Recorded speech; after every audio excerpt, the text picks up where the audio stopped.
Selamat pagi, selamat hari Minggu saya ucapkan untuk seluruh jemaat GKO BSD yang dikasihi Tuhan Yesus.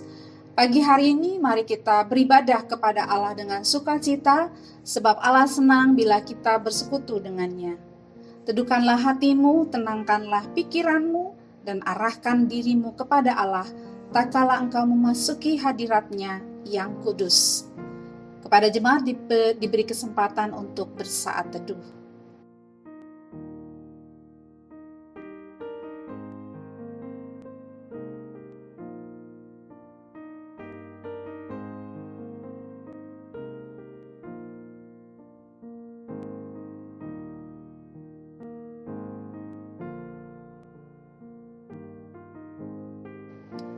Jemaat yang dikasihi oleh Tuhan Yesus, minggu ini kita telah memasuki Minggu Sengsara yang pertama. Minggu Sengsara adalah momen di mana kita memperingati masa kesengsaraan Tuhan Yesus menjelang peristiwa penyalibannya. Sebagai pengantar Minggu Sengsara yang pertama ini, firman Tuhan berkata, "Tetapi sesungguhnya penyakit kitalah yang ditanggungnya, dan kesengsaraan kita yang dipikulnya. Padahal kita mengira dia kena tulah, dipukul, dan ditindas Allah." Yesaya 53 ayat yang keempat. Jemaat yang dikasihi oleh Tuhan Yesus, mari kita bersama-sama menyanyi dari Kidung Keesaan 19, bait yang pertama dan kedua, "Hai mari sembah."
Ibadah Minggu Sengsara pertama ini kita tabiskan di dalam nama Allah Bapa, Anak, dan Roh Kudus.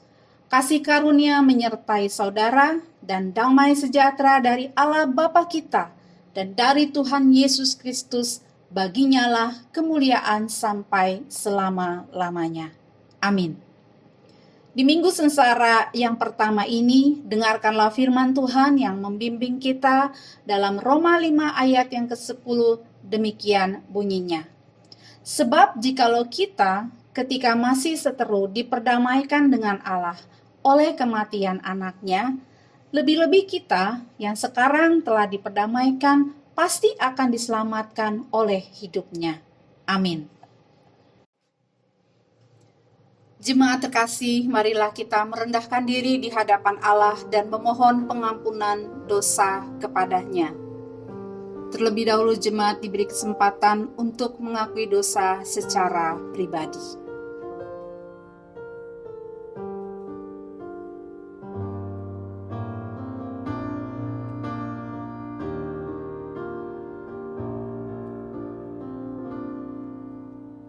Marilah kita mengaku dosa kita di hadapan Tuhan. Allah Bapa kami, yang kami sembah di dalam nama Tuhan Yesus Kristus, tidak henti-hentinya kami mengakui segala dosa kami di hadapan-Mu. Seringkali keinginan daging lebih kami utamakan daripada kehendak-Mu. Dan tidak jarang kami tidak setia serta melalaikan perintah-Mu. Kiranya di Minggu Sengsara pertama ini kasih-Mu dicurahkan atas kami. Segala dosa yang kami perbuat Dengan iman dan pengharapan kami percaya bahwa Engkau sudi mengampuni dosa-dosa kami. Di dalam nama Tuhan Yesus Kristus kami telah berdoa. Amin. Kepada setiap orang yang telah mengaku dosa dan bertobat, disampaikan berita anugerah pengampunan seperti yang tertulis dalam Yesaya 44 ayat yang ke-22. Aku telah menghapus segala dosa pemberontakanmu seperti kabut diterban angin, dan segala dosamu seperti awan yang tertiup. Kembalilah kepadaku, sebab aku telah menebus engkau. Berdasarkan firman Tuhan itu, sebagai pelayan Yesus Kristus, saya memberitakan bahwa pengampunan dosa telah berlaku dalam nama Bapa dan Anak dan Roh Kudus. Sebagai umat yang telah diampuni Allah melalui karya Tuhan Yesus, mari kita mendengar petunjuk hidup baru yang diambil dari Matius 5 ayat yang ke-9. Berbahagialah orang yang membawa damai, karena mereka akan disebut anak-anak Allah. Amin. Jemaat yang dikasihi oleh Tuhan Yesus Kristus, mari kita berdoa memohon tuntunan Roh Kudus untuk kita bisa memahami kebenaran firman Tuhan. Mari kita bersatu di dalam doa. Terpujilah Allah Bapa kami yang di surga, Allah yang mengasihi kami dengan kasih yang sempurna, dan kasih-Mu telah dibuktikan dengan mengirimkan anak-Mu yang tunggal Tuhan Yesus Kristus yang telah mati di kayu salib untuk menanggung dosa-dosa kami, supaya kami diselamatkan. Kami mengucap syukur, ya Bapa, mempunyai Allah seperti Engkau. Kami mengucap syukur karena di dalam kehidupan kami, Engkau membimbing dan menyertai kami melalui kebenaran firman Tuhan. Maka pada pagi hari ini kami berdoa, kiranya Roh-Mu yang kudus menolong kami, supaya kami memahami kebenaran firman Tuhan yang akan kami baca dan renungkan bersama. Berikan kami kuasa dan kasih karunia-Mu, supaya kami dimampukan untuk menjadi pelaku firman-Mu. Demi nama Tuhan Yesus, kami berdoa dan mengucap syukur. Amin. Pembacaan firman Tuhan dalam ibadah Minggu Sengsara pertama pada hari ini didasarkan pada 2 Korintus 5 ayat yang ke-11 sampai ayat yang ke-21. 2 Korintus 5 ayat yang ke-11 sampai ayat yang ke-21. Pelayanan untuk pendamaian. Kami tahu apa artinya takut akan Tuhan, karena itu kami berusaha meyakinkan orang. Bagi Allah hati kami nyata dengan terang, dan aku harap hati kami nyata juga demikian bagi pertimbangan kamu. Dengan ini kami tidak berusaha memuji-muji diri kami sekali lagi kepada kamu, tetapi kami mau memberi kesempatan kepada kamu untuk memegahkan kami, supaya kamu dapat menghadapi orang-orang yang bermegah karena hal-hal lahiriah dan bukan batiniah. Sebab jika kami tidak menguasai diri, hal itu adalah dalam pelayanan Allah. Dan jika kami menguasai diri, hal itu adalah untuk kepentingan kamu. Sebab kasih Kristus yang menguasai kami, karena kami telah mengerti bahwa jika satu orang sudah mati untuk semua orang, maka mereka semua sudah mati. Dan Kristus telah mati untuk semua orang, supaya mereka yang hidup tidak lagi hidup untuk dirinya sendiri, tetapi untuk Dia yang telah mati dan telah dibangkitkan untuk mereka. Sebab itu kami tidak lagi menilai seorang juga pun menurut ukuran manusia. Dan jika kami pernah menilai Kristus menurut ukuran manusia, sekarang kami tidak lagi menilainya demikian. Jadi siapa yang ada di dalam Kristus, ia adalah ciptaan baru. Yang lama sudah berlalu, sesungguhnya yang baru sudah datang. Dan semuanya ini dari Allah, yang dengan perantaran Kristus telah mendamaikan kita dengan dirinya, dan yang telah mempercayakan pelayanan pendamaian itu kepada kami. Sebab Allah mendamaikan dunia dengan dirinya oleh Kristus, dengan tidak memperhitungkan pelanggaran mereka. Ia telah mempercayakan berita pendamaian itu kepada kami.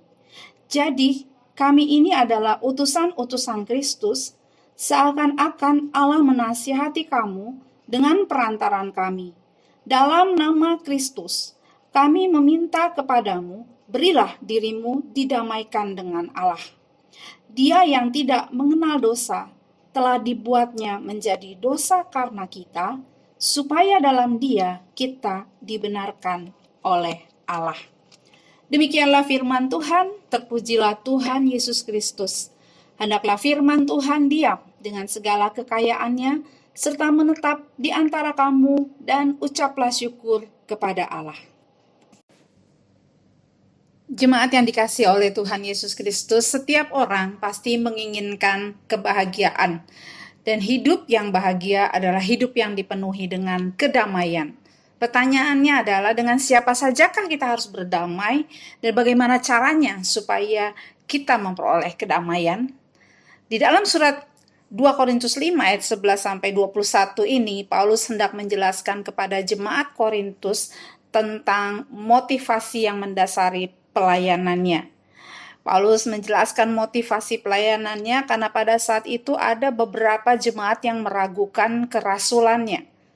Sebab itu Paulus menjelaskan di dalam 2 Korintus 5 ayat 11-21 ini bahwa sesungguhnya hal-hal yang memotivasi pelayanannya adalah motivasi yang benar dan murni. Paulus melayani karena dia takut akan Tuhan, dia menghormati Tuhan, dia tidak mencari kepentingan dirinya sendiri, dia melayani karena kasihnya kepada Allah, dia melayani karena hidupnya sudah diubahkan oleh Allah, dan motivasi pelayanannya adalah karena dia sudah diperdamaikan dengan Allah.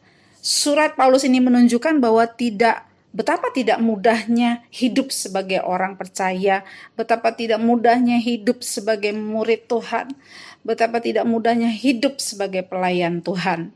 Meskipun Paulus sudah sungguh-sungguh melayani, meskipun dia sudah bertobat, tetap saja dia ditentang dan diragukan.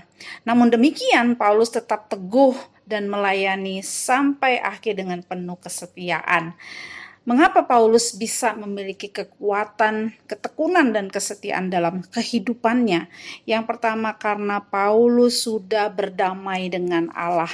Sebelum mengenal Yesus, Paulus hidup di dalam dosa. Dia tidak percaya pada Tuhan Yesus. Dia menganiaya jemaat Tuhan. Bahkan dia berkata bahwa dialah rasul yang paling berdosa di dalam 1 Timotius 1 ayat yang ke-15. Saat itu dia tidak punya hubungan damai dengan Allah. Dosa itulah yang memutuskan hubungan manusia dengan Allah. Tetapi karena kasihnya yang besar, Allah bertindak mengangkat penghalang, yaitu dosa yang menghalangi hubungannya dengan manusia, dengan mengirimkan Yesus untuk menjadi pengganti bagi kita yang menanggung dosa kita.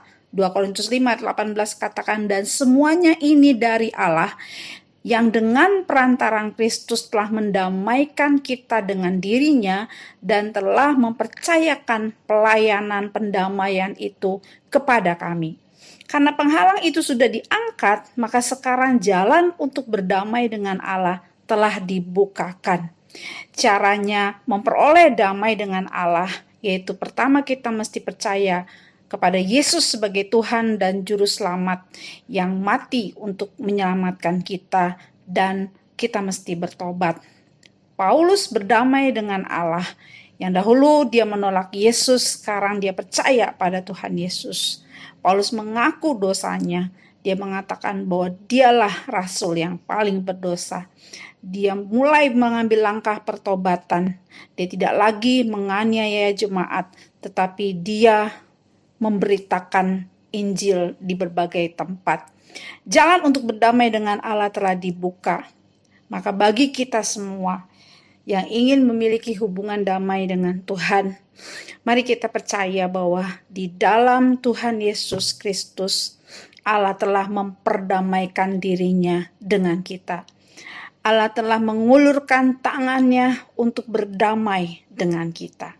Mari kita terima kabar baik ini dan mari kita imani bahwa saya percaya bahwa Yesus Kristus telah mati untuk mendamaikan saya dengan Allah. Yang kedua, mari kita mengakui dosa-dosa kita. Seperti yang dilakukan oleh Paulus, dia mengakui bahwa dia berdosa. Dia telah menolak Yesus dan dia telah menganiaya jemaat. Kita menyatakan itu secara spesifik, dan ketika kita mengakui dengan kerendahan hati dan kesungguhan, maka terimalah pengampunan daripada Allah. Dan yang ketiga, jika kita mau berdamai dengan Allah, hiduplah di dalam pertobatan. Beri diri untuk dipimpin oleh Roh Kudus sehingga pembaharuan demi pembaharuan terjadi, sebagaimana juga yang dilakukan atau diteladani oleh Paulus, bahwa sebelumnya dia melakukan hal-hal yang mendukakan hati Tuhan. Dia menganiaya dan dia menyerang umat Tuhan. Tapi ketika dia percaya kepada Tuhan Yesus Kristus, maka dia mulai memberitakan Injil. Dia mulai mengambil langkah-langkah pertobatan atau pembaharuan. Yang kedua, mengapa Paulus menjadi pribadi, menjadi murid Tuhan, menjadi pelayan Tuhan yang setia, yang bertekun di dalam hidup dan pelayanannya, karena dia telah berdamai dengan sesamanya. Meskipun Paulus ditentang, diragukan oleh sesama, oleh jemaat di Korintus, Paulus tetap membangun hubungan yang baik.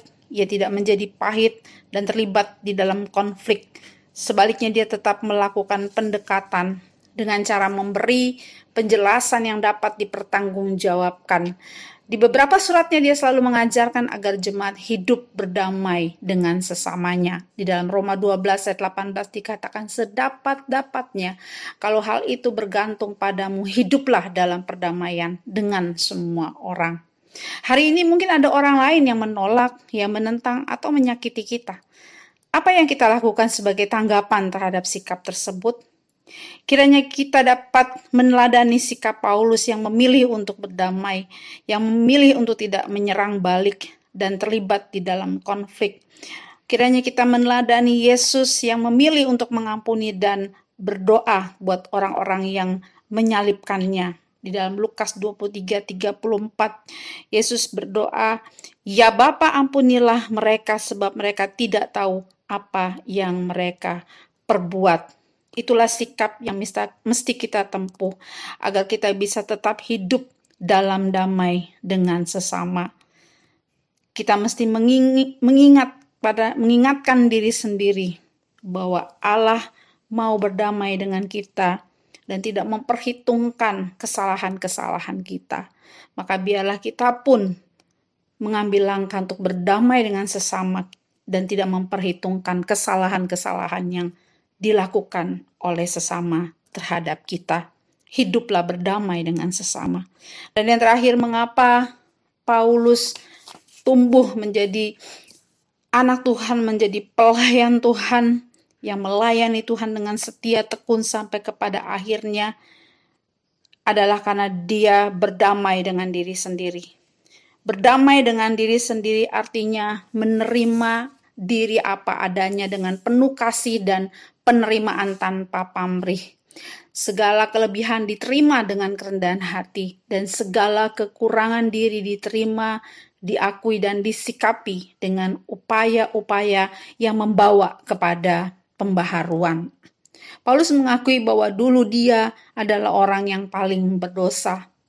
Di dalam 1 Timotius 1 ayat yang ke-15. Tetapi dosa yang telah dilakukannya, kejahatan yang telah dilakukannya, tidak terus-menerus menetap dan membayangi dirinya. Ketika dia percaya kepada Tuhan Yesus Kristus, maka hidupnya diubahkan, dia menjadi ciptaan baru. Di dalam 1 Korintus 5:17 dikatakan, jadi siapa yang ada di dalam Kristus, ia adalah ciptaan baru, yang lama sudah berlalu, sesungguhnya yang baru sudah datang. Nah, Bapak Ibu Saudara yang dikasihi oleh Tuhan Yesus Kristus, masa lalu yang sangat kelam dalam kehidupan Paulus telah diselesaikan, telah diubahkan oleh Tuhan Yesus melalui pengorbanannya di kayu salib. Paulus tidak lagi melihat dirinya sebagai penganiaya jemaat, tetapi dia melihat dirinya sebagai manusia baru di dalam Tuhan Yesus Kristus. Jadi ia menerima dirinya, menyadari dirinya berharga di mata Tuhan, dia mengasihi dirinya. Inilah yang disebut dengan berdamai dengan diri sendiri. Hari ini kita juga dipanggil untuk berdamai dengan diri sendiri. Caranya adalah mari kita akui segala kelemahan, segala kejahatan, rasa sakit yang kita derita. Yang kedua, mari kita mohon pengampunan di hadapan Allah untuk semua kejahatan dosa, untuk semua kekecewaan dan kemarahan yang kita miliki. Yang ketiga, ampunilah orang-orang yang menyakiti kita, yang membuat kita menderita, yang memberikan label-label yang negatif terhadap diri kita. Dan yang terakhir, bangun jati diri kita di atas dasar firman Tuhan. Firman Tuhan berkata bahwa kita adalah ciptaan baru di dalam Kristus. Karya pengorbanan Kristus telah mengubah hidup kita dari orang yang berdosa menjadi ciptaan baru, menjadi miliknya yang dimampukan untuk hidup dalam pertobatan dari hari ke hari. Mari kita imani dan syukuri karya pengorbanan Kristus di kayu salib, karena Kristus telah mendamaikan diri kita dengan Allah, dengan sesama dan diri sendiri. Amin.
Jemaat yang dikasihi Tuhan, mari kita satukan hati untuk menaikkan doa syafaat. Kita bersatu di dalam doa.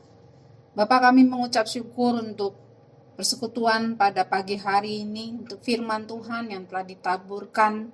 Kami mengucap syukur karena Engkau telah memperdamaikan kami melalui kematian Tuhan Yesus Kristus, dan kami juga dimampukan untuk hidup berdamai dengan sesama dan juga dengan diri kami sendiri. Kiranya damai sejahtera dan sukacita yang daripada Tuhan berkuasa dan memenuhi kami semua umat-Mu. Saat ini kami berdoa Tuhan untuk jemaat Tuhan yang sakit dan berada dalam masa pemulihan.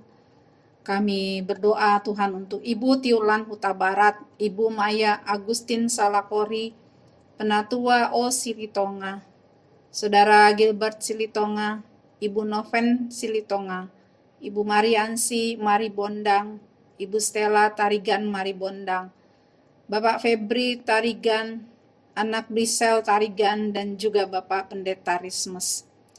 Kiranya mereka boleh merasakan kehadiran-Mu, kiranya mereka dapat mengalami kekuatan dan kasih-Mu. Kami berdoa agar semua obat dan tindakan medis yang dilakukan atas mereka mendatangkan kesembuhan bagi mereka di dalam nama Tuhan Yesus. Kami juga bersukacita untuk jemaat Tuhan yang berulang tahun pekan ini. Terima kasih atas penyertaan dan kasih-Mu, sehingga saudara-saudara kami, yaitu Saudari Valentina Kristianti, Bapak Diaken Maming, Ibu Penatua Ida Ayu Ambarita, boleh memasuki usia yang baru. Kiranya hikmat-Mu ada pada mereka, dan menuntun hidup mereka, sehingga mereka terus dibaharui oleh Roh Kudus, dan kiranya hidup mereka berbuah, dan sukacita Tuhan memenuhi kehidupan mereka. Kami berdoa juga Tuhan untuk keluarga Bapak Robert Max Laisina, dan juga untuk anaknya Kenneth. Kami berdoa biarlah Pak Robert boleh dipenuhi dengan kasih Allah, dan ia boleh membimbing anak-anak serta cucu serta menantunya dengan kebenaran dan kasih. Tuhan menolong sehingga sebagai kepala keluarga, dia mampu hidup di dalam ketatan pada firman Tuhan, sehingga segala usaha pekerjaan yang dikerjakannya dibuat Tuhan berhasil. Kami berdoa juga kiranya anaknya Kenneth memperoleh berkat Tuhan atas masa muda, atas studi, dan juga atas masa depannya. Kami memberi dukungan buat keluarga Bapak Jericho Laisina. Kami berdoa agar Tuhan memampukannya untuk mengasihi istri dan anak-anaknya dengan kasih Allah. Dan kami berdoa agar dia diberkati di dalam segala usaha dan pekerjaannya. Kami berdoa untuk istrinya Ibu Babes, agar dipimpin dan dimampukan Tuhan untuk mengasihi dan melayani suami dan anak-anaknya dengan kasih yang daripada Allah. Kami berdoa untuk anak-anaknya Ebenezer dan Elora, biarlah Tuhan yang memelihara mereka, biarlah mereka bertumbuh jadi anak-anak yang takut akan Tuhan, anak-anak yang cerdas serta anak-anak yang mengasihi kedua orang tuanya. Kami berdoa untuk majelis dan keluarga, Tuhan menolong sehingga majelis dan keluarga boleh sehati untuk melayani Tuhan dengan sukacita dan penuh pengabdian. Kami berdoa agar pemeliharaan Tuhan yang sempurna memelihara majelis dan seluruh keluarga, baik atas roh, jiwa, dan tubuh mereka. Kami berdoa Tuhan untuk Pendeta David dan pengurus Pos GKO Petuo Kalbar.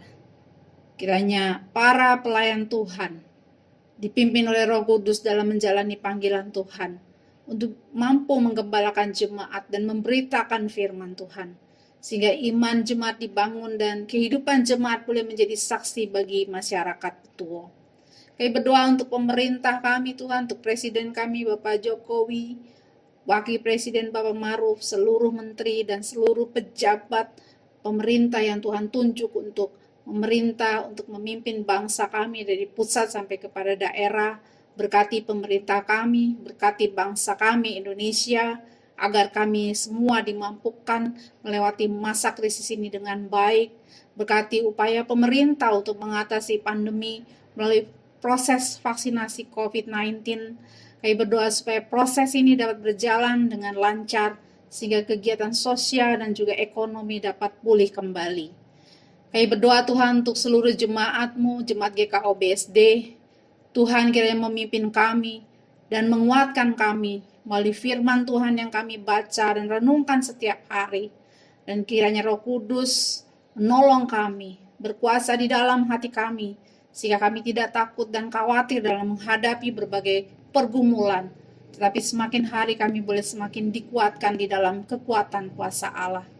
Berkati kami dengan tubuh yang sehat, supaya kami dapat beribadah, supaya kami bisa bekerja dan menjalani studi kami, dan berikan kami keberhasilan atas segala sesuatu yang kami kerjakan.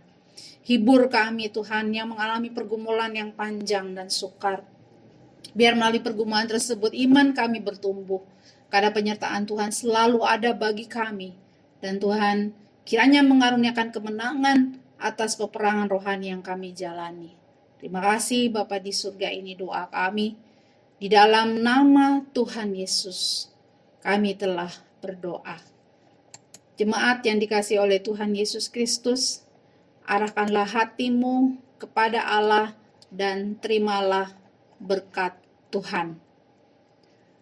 Kiranya Allah Bapa mengaruniakan damai sejahtera di dalam kasih karunia Yesus Kristus dan di dalam pemeliharaan Roh-Nya yang kudus menyertai saudara-saudara sekarang dan selama-lamanya. Amin. Jemaat yang dikasihi Tuhan, kita bersyukur telah menjalani ibadah bersama-sama secara online dengan penyertaan Tuhan. Pada saat ini kita masih berjuang menghadapi pandemi. Oleh sebab itu, untuk mencegah penyebaran virus COVID-19, tetaplah berdoa jalani pola hidup yang sehat, dan tetap lakukan protokol kesehatan yang ditetapkan pemerintah. Selamat hari Minggu, Tuhan Yesus memberkati. Shalom.